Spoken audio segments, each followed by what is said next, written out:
wani balarabi ya ɗauke ni a mota daga Makka zuwa Madina. Muna son mu je Madina, muka neme shi yake zai kai mu cikin awanni kaɗan, amma fa akwai dokoki da ake da su na hanya. To muna tafiya sai labari sai ji muna ta larabci, kamar yadda wani balarabe zai tambaye wa ina na koyo larabci, na ce a wajen Laraba. To shi ma sai ya tambaye ni wai ya aka yi nake yin larabci. Sai na ce masa kawai dai ni musulmi ne, ina son manzon Allah sallallahu alaihi wasallam, ina karanta Qur'ani, ina karanta hadisi. To sai naga ɗayan biyu ne, ko dan koyi larabci dan fahimci Qur'ani da hadisi, ko kuma a fassaro min Qur'ani da hadisi zuwa yare na. Sai naga abin da yafi sauki ni in koyi larabcin domin iya karanta Qur'ani da hadisan manzon Allah sallallahu alaihi wasallam da littattafan da ake koya mana na addini.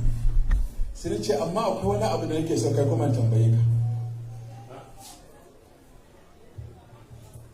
Larabawa kuna bala'in san Turawa, amma Bature bai fiye san Balarabe ba. Mu kuma muna bala'in san ku, amma ko kuma ba ku fiye san mu ba. Mu kuma Bature yana san mu ko bai fiye san Bature ba.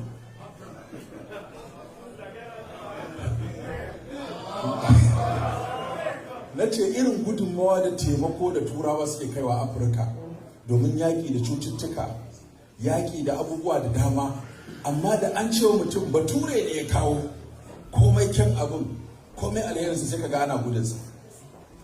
Ƙungiyoyi na zuwa, wasu domin yaƙi da kurkunu, wasu domin yaƙi da polio, wasu domin yaƙi samar da ruwan sha, wasu don samar da ilimin mata, wasu don samar da gina makarantu, da tayar da ilimi, da zaizayar ƙasa. Za ka yi ta jin biliyoyin kuɗi da ake turawa Afirka domin a bayar da tallafi a gurare da dama.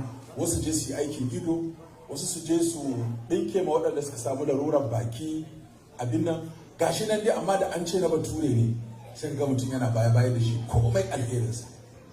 Amma kuma komai sharrin abu idan aka ce na Balarabe ne sai ga mutane suna yunkurin karɓa. To waya aka yi aka samu wannan fahimtar, ko me ya jawo wannan yanayin? Saboda ku Laraba ana duba asalinku, saboda manzon Allah yake son, saboda musulunci yake son, amma ku ba ku fiye son mu ba.